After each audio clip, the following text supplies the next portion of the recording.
Coming up tonight on the news at 6. We're getting some pretty weary soldiers out there. How rising COVID-19 cases impact virus testing sites. Plus, it's a great way to give back to our community when they need it. Thanks to generous donations, the Helena Food Share's Turkey Challenge not only reached its goal, it passed it.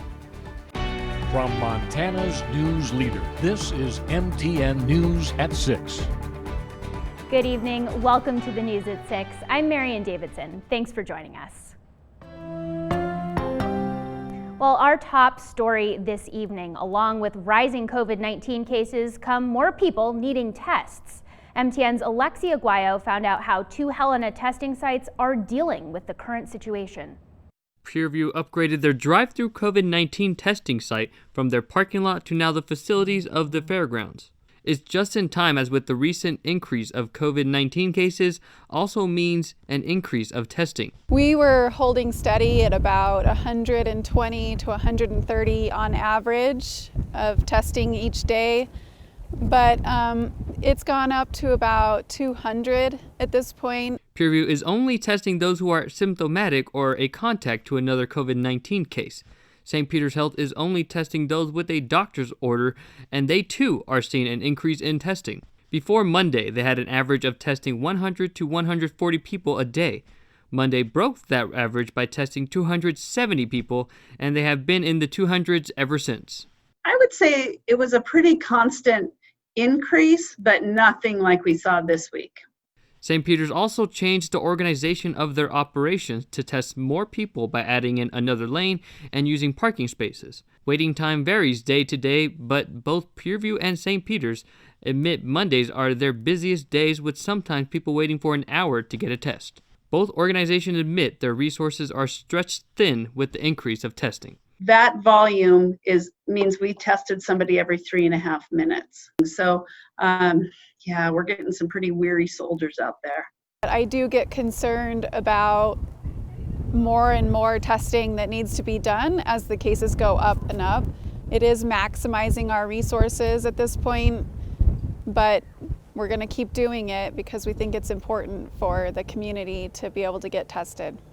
Both Peerview and St. Peter's Health expect this high testing rate to continue throughout the holiday season. In Helena, I'm Alexi Guayo, MTN News. Now, both health organizations say they get results back in 4 to 6 days, but that does vary day by day.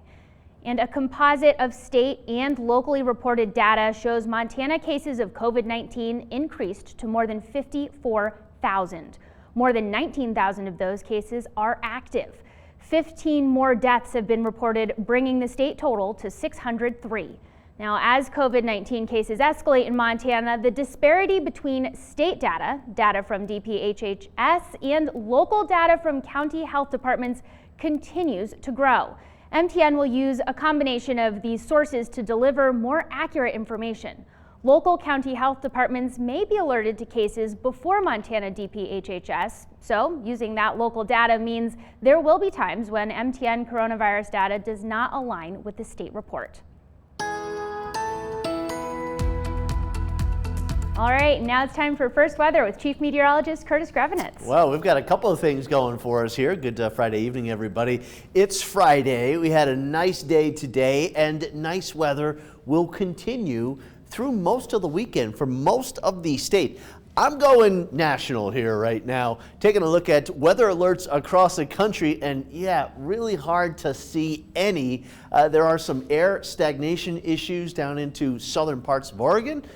Coastal areas, Louisiana, and a few areas into Florida have a little minor coastal flooding. Otherwise, it's weird out there with how quiet it is across the country and also across Montana. Saturday and Sunday will be sunny, looking at very nice conditions. If you are planning to travel ahead of the upcoming holiday, the wind might be the only issue really that we face. And what are you thankful for? Maybe a little snow on Thanksgiving? More on the forecast coming up. All right, thanks for that, Curtis. Well, in a case involving asbestos claims from residents of Libby, the Montana Supreme Court on Friday heard arguments on the appeal of a judgment ordering an insurance company to pay the state almost $100 million. National Indemnity Company, or NIC, insured the state for damages from all claims during the 2-year period that ended in July 1975. The state is seeking payment from NIC to cover claims from Libby residents harmed by asbestos fibers at the now-defunct W.R. Grace vermiculite mine. Libby residents say the state knew about the dangers of asbestos contamination at the mine and failed to warn them. Last year, a state district judge said NIC owes the state $98 million to cover these claims. NIC appealed, and its lawyer told the High Court today that the award is way beyond the limit of coverage in the policy. But John Sullivan, an attorney for the state, said the policy language says otherwise. The policy begins with this language: NIC will pay all sums the state is legally obligated to pay. That is clear. And that language, all by itself, means that the entirety of any settlement or judgment is to be paid, all sums. The NIC case is a substantial one among the lawsuits stemming from the Libby asbestos contamination, but hundreds more still remain unresolved. The state Supreme Court will rule later on the NIC case. And because of the COVID-19 pandemic, the Helena Food Share made a big push this year to meet increased need with their virtual turkey challenge drive. Now, not only did they meet that goal, they beat it, raising enough money to buy just about 2,900 meals for families in need. MTN's John Riley has the story. Helena Food Share aims to raise enough money to supply at least 2,500 holiday meals to local families this year. The event had traditionally been held with the Lewis and Clark Library, where they collect frozen turkeys. The COVID-19 pandemic has pushed the event to the digital domain and also created an increased need for a lot of families. Well, unfortunately, as a result of, the pandemic, who are out of work or not able to work or really struggling, who've come in, and just knowing that they had access to food here in Helena, and then signing up for a Thanksgiving meal, it's been really special for them. On Friday, the Helena Safeway was also holding their annual Pie in the Face fundraising event for Food Share. Law enforcement and other prominent community members were taking whipped cream pies to the face for every $20 donated. Safeway Assistant Manager Eric Dow says getting pied is an easy sacrifice to help families in need. It's a great way to give back to our community when they need it. This has been a rough year with the COVID, and there's a lot of families that aren't going to have such a thankful Thanksgiving. And this is our way to contribute and help our community out. Food Share believes that no one should have to choose between putting a meal on the table and making other payments. Anyone can benefit and receive a Thanksgiving meal from Food Share. There's no income requirements. Reporting in Helena, John Riley, MTN News. Helena Food Share will distribute holiday meals Saturday, Sunday, and Monday. Saturday's distribution will be at the Lewis Street Pantry from 10 a.m. to 4:30 p.m., Sunday at St. Mary Catholic Community from noon to 3 p.m., and Monday at the Lewis Street Pantry again from noon until 6 p.m. And still ahead on the news at 6, should the coronavirus vaccine be mandatory? Health and legal experts weigh in after the break. Tana's News Leader. You're watching MTN News at 6. Welcome back to the news at 6. The race for a COVID-19 vaccine appears to be nearing the finish line, but without a large number of Americans getting the vaccine, the notion of herd immunity could be a challenge. As the pandemic worsens across the country, Ashar Qureshi shows us how some are pondering whether people should be required to get a vaccine. Coronavirus cases are spiking across most of the country. Hospital ICU beds are becoming scarce, and a number of states are warning of potential lockdowns. If they don't start to bend this curve, then it is clear that we're going to have to take more difficult measures and go to a stay-at-home order. But this week, some good news. Pfizer concluded phase 3 of its vaccine study. The two-shot course, they say, is 95% effective against COVID-19. Earlier in the week, Moderna said its vaccine is 94.5% effective. Based upon the preliminary data that is out there, these vaccines appear to be quite safe and very, very effective at preventing COVID. If greenlit by the FDA, one question that may arise is whether Americans should be mandated to get vaccinated. In August, Dr. Anthony Fauci weighed in. You don't want to mandate and try and force anyone to take a vaccine. We've never done that. According to a Pew Research survey in September, about half of U.S. adults, 49%, said they definitely or probably would not get vaccinated. That was up from 27% in May. I think it's going to be really important to build public trust before we talk about mandating vaccines for adults or even for children. Tan points out that none of the vaccines have been tested in children, and so school-mandated vaccines could be years away. Still, legal scholars say local vaccine mandates have historically had solid legal precedent for enforcement for more than a century. The short answer is yes, a vaccine can be mandated under the law. Juliet Sorensen is a professor of health and human rights at Northwestern University's School of Law.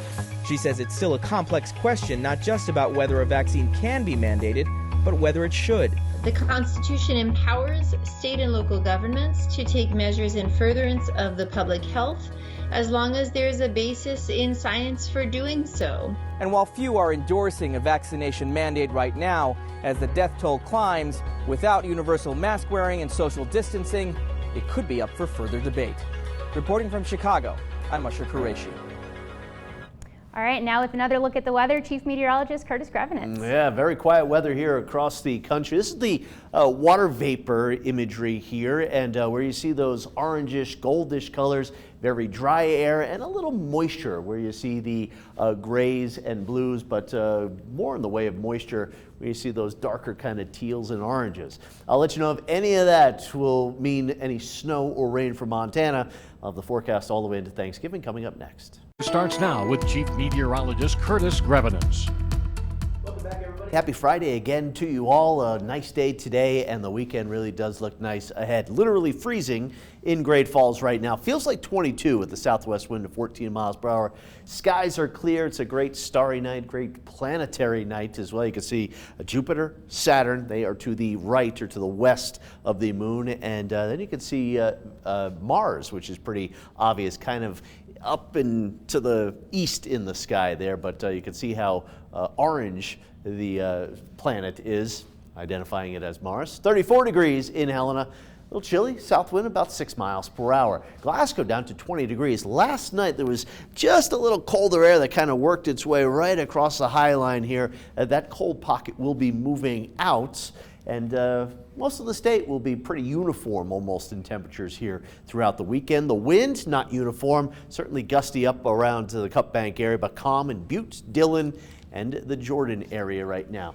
We had some snow showers last night through the overnight hours, but things are very quiet out there right now. There's a minor little disturbance moving through British Columbia and Washington, and that will kind of just increase the wind across Montana tomorrow. And I showed you the lack of watches, warnings, or advisories anywhere across the country, and you could see why. Besides a little drizzle in parts of Indiana, Illinois, and Missouri, not much is going on. Precipitation-wise, wind-wise, it's unusually quiet. So here in Montana, hey, we'll take it while we have it here because it's not usually quiet. Nice day for tomorrow. There may be a couple little flurries around the Bear Paw Mountains, the Little Rockies, the Moccasins, the Big Snowies. Could see a couple of isolated flurries tomorrow with that weak little disturbance going through. But again, it's maybe enough to just coat the ground here. But by the afternoon, most of the state mostly sunny and a little on the breezy side. 10, 15, 20 mile per hour wind at worst. And then heading into Sunday,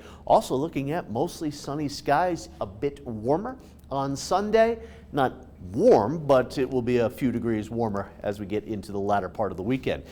Sunday's nice. Monday, a minor disturbance moving through the western part of the state with a couple of snow showers there. Tuesday, it's fairly mild.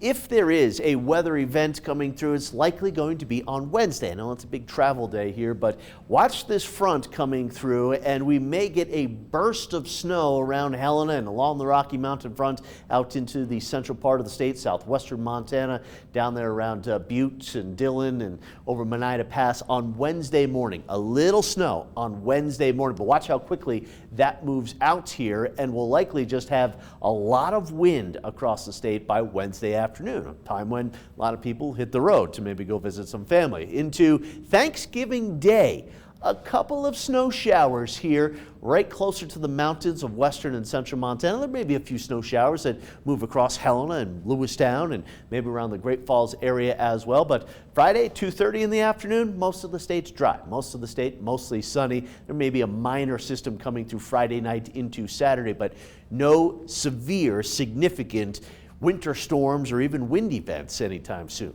Lows tonight down into the 20s, a few locations into the teens. Northeast Montana around Lewistown 26 degrees, and we'll be in the teens and the 20s close to Helena. Here's the forecast for tomorrow. Saturday looking very nice, upper 30s, lower 40s. It's a bit on the breezy side, but a very nice day with, again, a lot of sunshine. Sunday also a lot of sunshine, maybe a little warmer, a few degrees higher here around Great Falls and Lewistown. Monday, this minor system going through the western part of the state with a couple of snow showers, and then getting into Tuesday, a little warmer here with some temperatures getting up through the 40s to near 50 degrees. Here's the 7-day forecast for Helena. So low 40s this weekend, a little breezy tomorrow afternoon, but really overall a nice weekend for November. A couple of snow showers on Monday. Wednesday morning, a little snow shower activity, and Thursday, Thanksgiving, we could have a couple of snow showers in Fort Great Falls. Not too shabby here over the next few days, maybe a snow shower Wednesday, and then again Thanksgiving. All right, thanks for that, Curtis. Coming up, a familiar team is back in the Class B football state championships. We'll get you caught up with the Fairfield Eagles ahead of the big game. Montana's news leader. You're watching MTN News at 6. Welcome back to the News at 6. The Class B Football State Championship kicks off tomorrow, and there's a familiar team hosting it. MTN's Isaiah Dunk gives us a look at the Fairfield Eagles. The Fairfield football program is back in the Class B State Championship for what will be the 9th time since 2005. And this season is every bit as impressive as the others, considering they lost good athletes to graduation, they got a new coach, and COVID-19 ruffled their schedule. All head coach Greg Meisner wanted to do was keep things simple this year. My intent when we started the season was to win week 1 and then week 2 and week 3 and go from there. And these kids have earned the right to be here, and I couldn't be more proud of them. This game marks a rematch of last year's semifinal with Manhattan, where the Tigers stunned Fairfield in the final minute. This year, the Eagles have a lot of experience in close games, like last week's 8-6 overtime win against Florence Carlton.